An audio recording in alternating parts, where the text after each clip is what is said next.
Hi. Recently I managed to get back to the cinema for a bit of a change, and I saw Doctor Sleep. Um, this is something quite unusual. It's a sequel to The Shining, Stanley Kubrick's classic science science fiction horror, made in 1980. That was in turn, of course, based on the book by Stephen King, but massively changed.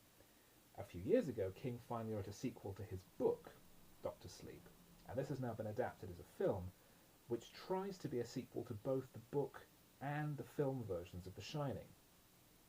And because these two are so different, it doesn't work. The setup is that the young boy from The Shining, Danny Torrance, now in the present day, is an adult in middle age, and having had problems with alcohol himself, has managed to straighten himself out, and now works as an orderly at a hospice in New England, where he uses his psychic abilities, his shine, to assist with the passing of older people, to put their minds at rest and to give them that peace that they need in order to pass on into the next world. But he is contacted through his power by a young girl who seems to be even more powerful than him, and warned of the presence of a group of psychic vampires who are feeding on the shine of others and apparently might be making for him. To begin with, the first half hour of the film is totally irrelevant. We are given a long-winded introduction to the group of psychic vampires who call themselves the True Knot, and their leader, Rose the Hat. And we get a very long-winded and unnecessary introduction to where Danny is in his life now. We don't need to know anything apart from he is an alcoholic, he works in a hospice. We find this out. These things don't happen until more than half an hour into the movie. And we don't need to have the introductory scenes of the True Knot because they're established properly later on. The real problem is with the character of Rose the Hat. Firstly, she's played by Rebecca Ferguson, who I believe is Swedish. For some reason, the character has an Irish accent, but she has an Irish accent some of the time. Secondly, she wears a hat, and all her team have nicknames in some way, and I thought, oh, right, well, they all have some powers in some way, so it's obviously related to the hat in some way. It's going to be an actual magic hat in some way. No, it's just a really annoying hipster affectation, which irritated me for the entire movie, because it's just there as a nickname. It means nothing. The character is never even remotely threatening, and none of the other vampires are either. In fact, one of them is even called Crawdaddy, which, as anyone who listens to the Flophouse podcast recently will know, is a hilariously funny nickname that is totally absurd and laughable. The structure of the film is a complete mess. As I said, the first half hour doesn't even need to be there. There are lots of sequences of people travelling cross-country. The climax of the film is set at the Overlook Hotel. In fact, in the book, the climax is much more focused. The protagonist characters face off with the True Knot on the remains of the Overlook, which burned to the ground at the end of the novel, but in the film remained standing, which was, I think, a far more effective ending, far more ominous that this presence still exists. But they actually return to the hotel, which has been boarded up and just left there. And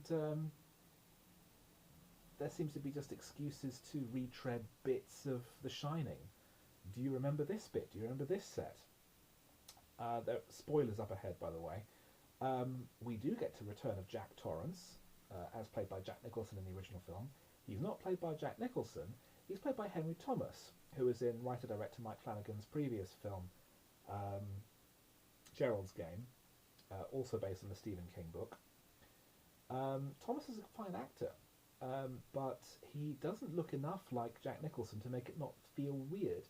He doesn't sound like him at all either. He's not giving that kind of barely suppressed animalistic rage that Nicholson brought to his performance as Jack Torrance.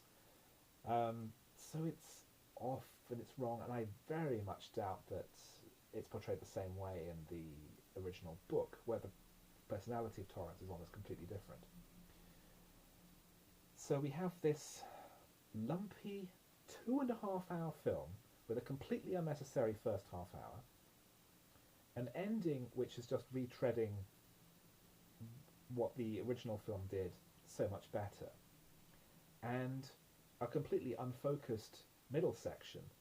The original film, The Shining, works because it has such focus. You have 3 characters in one building. That's it. Here you've got a whole bunch of characters. You've got a sect of vampires. You've got Dan and his mate who sponsors him in AA, and the little girl, and they're all over the country. It's all over the place. There's no focus to it. There's so much that's laughable. There's so much that doesn't make sense. There's so much that's ridiculous.